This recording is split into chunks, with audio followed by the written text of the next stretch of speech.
Hi hello എല്ലാ കൂട്ടുകാർക്കും നമസ്കാരം. സീരിയൽ മാനിയ വെറൈറ്റി സ്റ്റോറീസിന്റെ ഏറ്റവും പുതിയൊരു വീഡിയോയിലേക്ക് എല്ലാ കൂട്ടുകാർക്കും സ്വാഗതം. ഞാൻ എത്തിയിരിക്കുന്നത് കുടുംബവിളക്ക് സീരിയലിന്റെ ഇന്നത്തെ സൂപ്പർ ഹിറ്റ് കഥയും ഒക്കെ ആയിട്ടാണ്. നേരെ നമുക്ക് സുമിത്രയുടെ ഇന്നത്തെ കഥയിലേക്ക് പോയാലോ.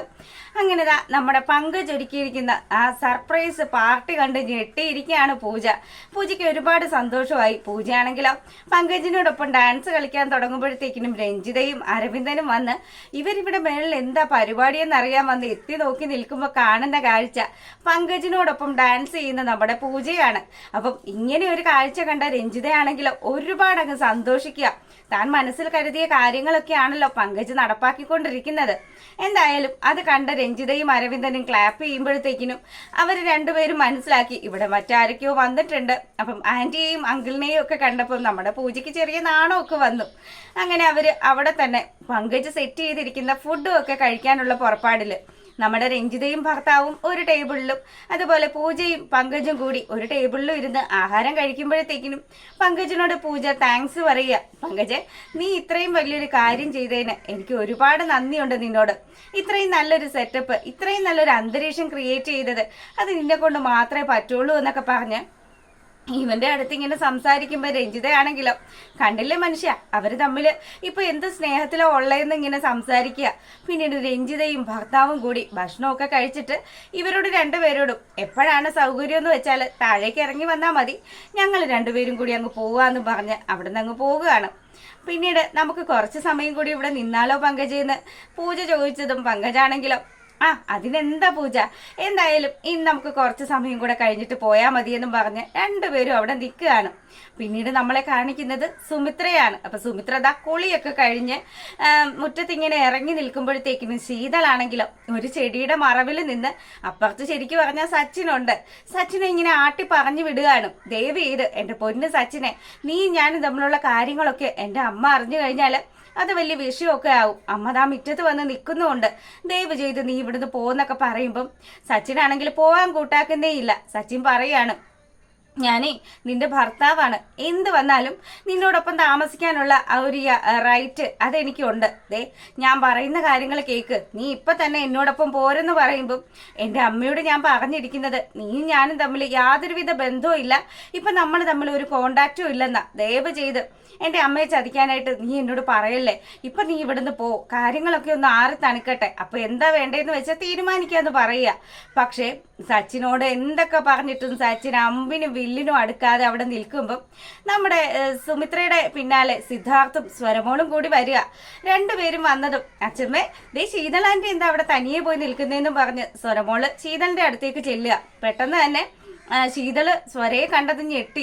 ഇനി എന്ത് ചെയ്യും, സ്വരമോൾ എങ്ങാനും സച്ചിനെ കണ്ടാൽ തീർന്നു, എല്ലാ കാര്യങ്ങളും അമ്മ ഇന്ന് തന്നെ കണ്ടുപിടിക്കുമെന്നും പറഞ്ഞ് ടെൻഷൻ അടിച്ച് നിൽക്കുമ്പോഴാണ് നമ്മുടെ സരസ്വതി അമ്മ കുറച്ച് മുരിങ്ങലയൊക്കെ നുള്ളിക്കൊണ്ടിങ്ങ് വരുന്നത്. സരസ്വതി അമ്മയാണെങ്കിലോ സച്ചിനും ശീതളും കൂടി നിൽക്കുന്നതും കണ്ടു. സ്വരമോൾ അടുത്ത് വന്ന് ശീതളിന്റെ അടുത്ത് ചോദിക്കുകയാണ്, ആന്റിയോടൊപ്പം നിൽക്കുന്ന ഈ ചേട്ടൻ ഏതാന്ന് ചോദിക്കുമ്പം സുമിത്ര ഈ ഒരു ചോദ്യം കേൾക്കുകയും ചെയ്തു. അപ്പം പെട്ടെന്ന് തന്നെ നമ്മുടെ ശീതളാണെങ്കിൽ പറയുന്നുണ്ട്, അതൊന്നും ഇല്ല മോളെ, മോൾ അങ്ങോട്ട് പോയിക്കോന്ന് പറയാ. അപ്പൊ സരസ്വതി അമ്മയ്ക്ക് പിടികിട്ടി ശീതള് പെട്ട് നിൽക്കുകയാണെന്ന്. അതുകൊണ്ട് തന്നെ ശീതളിനെ സേവ് ചെയ്യാൻ വേണ്ടിയിട്ട് സ്വരയെ ന്യൂട്രൽ ഇങ്ങോട്ട് വിളിക്കുക. മോളെ സ്വരമോളെ ഇങ്ങ് വന്നേ, അച്ഛമ്മ ഇന്ന് മോൾക്ക് ഒരു പ്രത്യേക ഫുഡ് ഉണ്ടാക്കി തരാമല്ലോ, എൻ്റെ മോൾക്ക് ഇഷ്ടമുള്ളൊരു ഫുഡാണെന്നും പറഞ്ഞ് കൊച്ചിനെ പതിയെ ഇങ്ങ് വിളിച്ച് അവളോട് കാര്യങ്ങളൊക്കെ സംസാരിക്കുക. അപ്പൊ പെട്ടെന്ന് തന്നെ നമ്മുടെ സുമിത്ര ശീതളിനോട് ചോദിക്കുന്നുണ്ട്, മോളെ അവിടെ ആരും നിൽക്കുന്നുണ്ടെന്ന് സ്വരമോള് പറഞ്ഞല്ലോ, ആരും അവിടെ നിൽക്കുന്നതെന്ന് ചോദിക്കുമ്പോൾ ശീതളൊന്ന് പരിങ്ങിയിട്ടാണെങ്കിലും ശീതള് പറയാണ്, അമ്മ അത് വഴി കൂടെ ആരോ പോയി, ഇവിടെ വേറെ ആരും നിൽക്കുന്നില്ല, ഞാൻ ദാ ഈ ചെടിയുടെ ഭംഗിയൊക്കെ കണ്ട് ഇവിടെ നിന്നതാണെന്ന് പറയുക. പെട്ടെന്ന് തന്നെ നമ്മുടെ സരസ്വതി അമ്മ ഈ മുരിങ്ങലയൊക്കെ വെച്ചിട്ട് നമുക്കിന്ന് നല്ലൊരു തോരനൊക്കെ ഉണ്ടാക്കണമെന്ന് പറഞ്ഞ് അങ്ങോട്ട് ഫുഡ് ഉണ്ടാക്കാനായിട്ട് പോകുമ്പോഴത്തേക്കിനും എല്ലാവരും നല്ല ഹാപ്പി ആയിട്ട് തന്നെയാണ് ആ വീട്ടിലുള്ളത്. അപ്പം സുമിത്രയോട് സരസ്വതി ചോദിക്കുന്നുണ്ട്, അവൻ ഇന്ന് തന്നെ പോകണമെന്നാണോ സുമിത്ര പറയുന്നത്? നമ്മുടെ സിദ്ധു നാട്ടിൽ നിന്നും മടങ്ങുകയാണ്. അപ്പൊ പുള്ളിക്കാരൻ വീണ്ടും വിദേശത്തേക്ക് പോകാനുള്ള ഒരു കാര്യങ്ങളൊക്കെ അവിടെ നടത്തിക്കൊണ്ടിരിക്കുന്നതിന്റെ തിരക്കിലാണ് സരസ്വതി അമ്മയും സുമിത്രയും ഒക്കെ.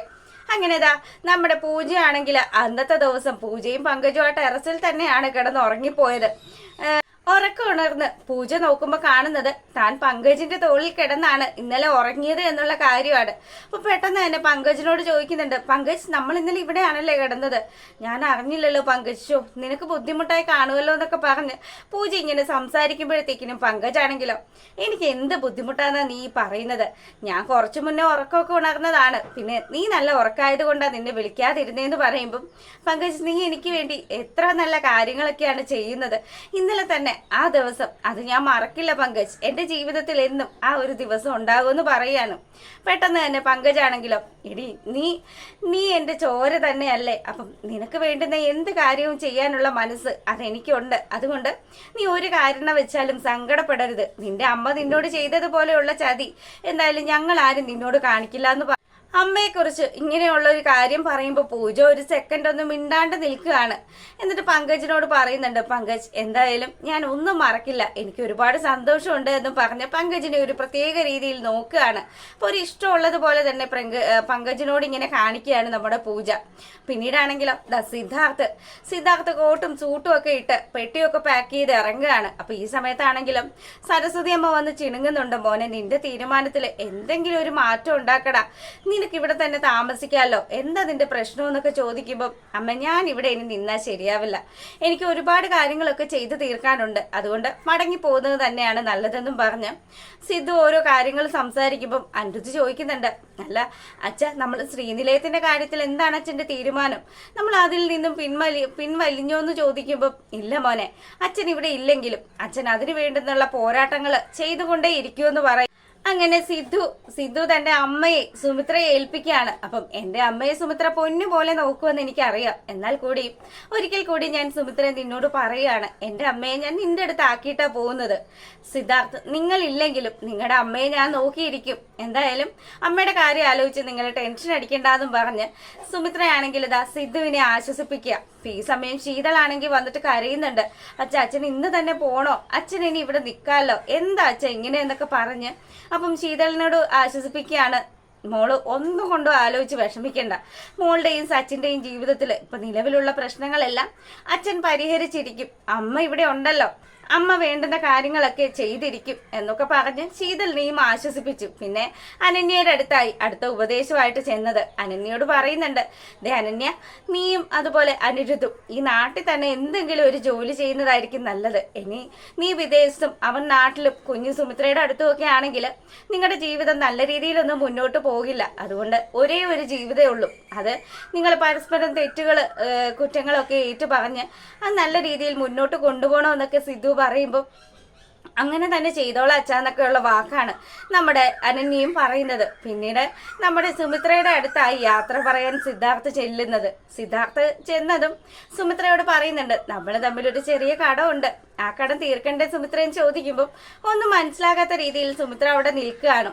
അപ്പം സുമിത്രയുടെ കയ്യിലേക്ക് ഒരു കവർ വെച്ചു കൊടുത്തിട്ട് ഇതൊന്ന് തുറന്നു നോക്കാവോന്ന് ചോദിക്കുമ്പോൾ സുമിത്ര ആലോചിക്കുന്നത് എന്തെങ്കിലും പൈസ തന്ന് തന്നെ സെറ്റിൽ ചെയ്യാനായിരിക്കുമെന്ന് തന്നെയാ. പക്ഷേ പൈസയൊന്നും അല്ല, ഇത് നീ തുറന്ന് നോക്കെന്ന് പറയുമ്പം സുമിത്ര തുറന്ന് നോക്കിയതും അതിൽ അവളുടെ ആഭരണങ്ങളായിരുന്നു. നമ്മുടെ സിദ്ധാർത്ഥിന് അടിപറ്റി കിടന്ന സമയത്ത് സുമിത്ര തന്റെ കയ്യിലും കഴുത്തിലും ഒക്കെ കിടന്നതാണല്ലോ ഊരി പണയം വെച്ചത്, അങ്ങനെയാണല്ലോ അന്ന് ചികിത്സിച്ചത്. അപ്പം ആ ഒരു കടമാണ് സിദ്ധു വീട്ടിയിട്ട് പോകുന്നത്. അങ്ങനെ എല്ലാവരോടും യാത്ര പറഞ്ഞ് തന്റെ അമ്മയ്ക്ക് ഉമ്മയൊക്കെ കൊടുത്ത് സിദ്ധാർത്ഥ് അവിടെ നിന്ന് മടങ്ങുന്നത് കാണിച്ചുകൊണ്ടാണ് നമ്മുടെ ഇന്നത്തെ കുടുംബങ്ങളൊക്കെ അവസാനിക്കുന്നത്. എല്ലാവർക്കും നല്ലൊരു ദിവസമൊക്കെ ആശംസിക്കുകയാണ്. താങ്ക്